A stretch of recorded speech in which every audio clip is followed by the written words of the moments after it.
राकेश और उसका परिवार छुट्टी मनाने के लिए छायापुर गांव आए थे। राकेश की पत्नी कविता को गांव बहुत ही पसंद था और उसकी दोनों बच्चे का क्या ही कहना।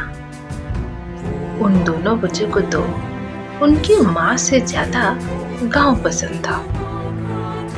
घर पहुंचकर सब इतना खुश थे कि अपना सामान अंदर लेना ही भूल गए। और तभी घर का नौकर शंभू गाड़ी की डिक्की से बैग निकालने के लिए बाहर आता है। और जब शंभू गाड़ी की डिक्की से बैग निकाल रहा होता है तो उसके हाथ से बैग नीचे गिर जाता है। शंभू झुककर बैग उठाता है और तभी उसकी नजर पड़ती है बैग के पास एक सुंदर प्यारी सी सुनहरी बोतल पड़ी हुई मिलती है। शंभू वो बोतल उठाकर घर ले आता है और उसे डाइनिंग टेबल पर रख देता है। कुछ देर बाद रात हो गई और घर में सब सो गए और धीरे धीरे सब शांत हो गया। घर में पूरी खामोशी छा गई और तभी हल्की सी एक आवाज आने लगी, जैसे कोई धीरे से सांस ले रहा हो। राकेश की पत्नी कविता उठकर कमरे से बाहर आती है और इधर उधर देखती है और घर में उसे कोई नहीं मिलता है। फिर वो वापस सोने के लिए चली जाती है और अगली सुबह राकेश अपने दोस्तों से मिलने के लिए गांव के अंदर चला जाता है और कविता देखती है डाइनिंग टेबल पर एक सुंदर सी बोतल रखी गई है। वो उसके पास जाती है, उससे अपने हाथों में उठाती है और देखती है इतनी सुंदर प्यारी और सुनहरे रंग की बोतल इस घर में न जाने कहां से आई। बोतल का रंग रूप इतना सुंदर और मनोहर है कि कोई भी देखे तो उसकी नजर उस पर टिक जाए।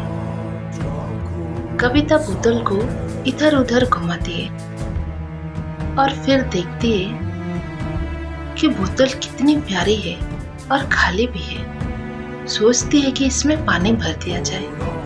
फिर धीरे से वो बोतल के अंदर झांक कर देखती है और थोड़ी देर बाद जब राकेश के दोनों बच्चे बाहर आते हैं तो उन्हें वो सुनहरी बोतल जमीन पर पड़ी मिलती है और उन दोनों बच्चों की माँ कविता कहीं नहीं मिलती। शायद घर में थी ही नहीं। और तभी घर का नौकर शंभू और उसकी बेबी गीता बाजार से सब्जी लेकर घर आते हैं और देखते हैं वो दोनों बच्चे भूख के मारे रो रहे हैं। दोनों राकेश को फोन करते हैं और राकेश तुरंत घर आ जाता है। राकेश घर आके देखता है कि दोनों बच्चे भूख के मारे रो रहे और कविता घर में कहीं नहीं है। राकेश फौरन बोलता है, शंभू और गीता जाओ दोनों बच्चों के लिए खाना बना के लेके आओ। और राकेश और उसके दोनों बच्चे मिलकर कविता को ढूंढने के लिए निकल पड़ते हैं। तीनों मिलकर घर का हर एक कोना छान मारते हैं पर कविता कहीं नहीं मिलती है। राकेश परेशान हो जाता है और ऊपर से दोनों बच्चे भूख के मारे और रोए जा रहे हैं। राकेश उन दोनों को चुप कराने के लिए डाइनिंग में लेके आता है और उन दोनों को खेलने के लिए वही सुनहरी बोतल दे देता है। तभी रसोई घर से गीता खाना लेकर बाहर आती है और देखती है कि राकेश के दोनों बच्चे वही सुनहरी बोतल के साथ खेल रहे हैं। वो उन दोनों बच्चों को ना कहती है, मना करती है कि बच्चे इस बोतल के साथ मत खेलो, ये सही नहीं है, ये बोतल अच्छा नहीं है। पर किसी ने उसकी बात नहीं सुनी सब कविता को ढूंढने लग जाते हैं और खाना वैसे ही ठंडा हो रहा होता है। राकेश गीता की बात को अनसुना कर कहता है, गीता, तुम दोनों बच्चों को खाना खिलाओ। और दोनों बच्चे खाना खाने के बजाय उसी बोतल के साथ खेलते रहते हैं। और तभी उन दोनों बच्चों ने फिर से वही आवाज सुनी, वही हल्की सी सांस। दोनों बच्चे खेलते खेलते रुक जाते और एक दूसरे की तरफ देखने लगते हैं। फिर धीरे से उसी सुनहरी बोतल के अंदर झांक के देखते हैं, कहीं ये आवाज बोतल के अंदर से तो नहीं आ रही। और उसी पल अचानक से राकेश की आंखों के सामने उसके दोनों बच्चे गायब हो जाते हैं। राकेश को समझ में नहीं आता है कि वो क्या करेगा।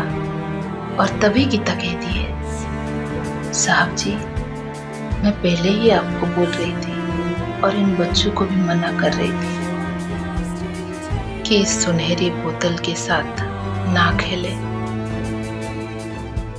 राकेश चुप हो जाता है और गीता शंभू को आवाज लगाती है। शंभू भागकर घर के अंदर होता है और क्या देखता है, सुनहरी बोतल डाइनिंग पर रखी हुई है और दोनों बच्चे कहीं नहीं दिख रहे और राकेश परेशान खड़ा है।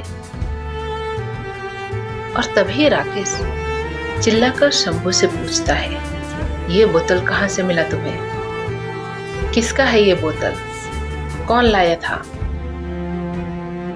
शंभू चुपचाप खड़ा रहता है बिना कोई शब्द बोले और धीरे से उस बोतल के पास जाता है, जिससे कि उसे पता हो आगे क्या होने वाला है। और तभी राकेश शंभू को बचाने के लिए उसकी तरफ मुड़ता है और उसे रोकने की कोशिश करता है।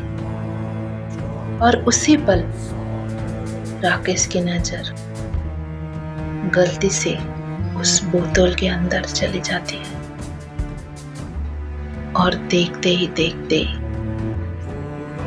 राकेश भी उसी बोतल के अंदर चला जाता है। घर में अब सिर्फ शंभू और गीता ही बचे थे। दोनों चुपचाप खड़े थे।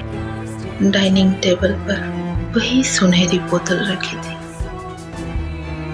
और कुछ देर बाद गीता धीरे से बोलती है, हाश, हो गया। और शंभू बोतल की तरफ देखता है और कहता है, हाँ, एक और फैमिली। और दोनों चुप हो जाते हैं। और तभी गीता धीरे से कहती है, मेरी माँ कहा करती थी, बोतल के अंदर भी घर होता है और किसी के घर के अंदर झांकना अच्छी बात नहीं होती है। और तभी घर के बाहर कुछ लोगों की आने की आवाज आ रही थी और शंभू और गीता दरवाजे के पास चुपचाप खड़े हो गए, इंतजार करते हुए। शायद एक और फैमिली का।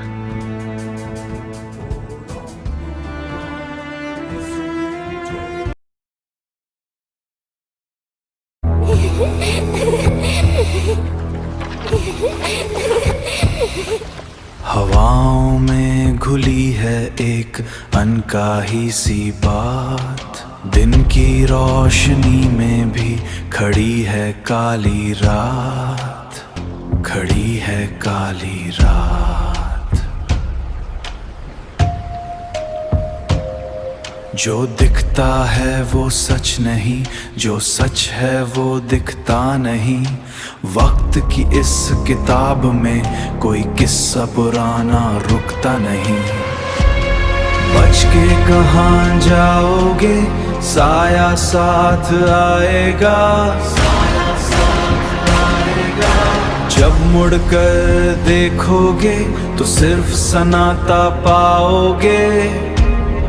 परछाई सिर्फ एक साया नहीं, परछाई सिर्फ एक साया नहीं।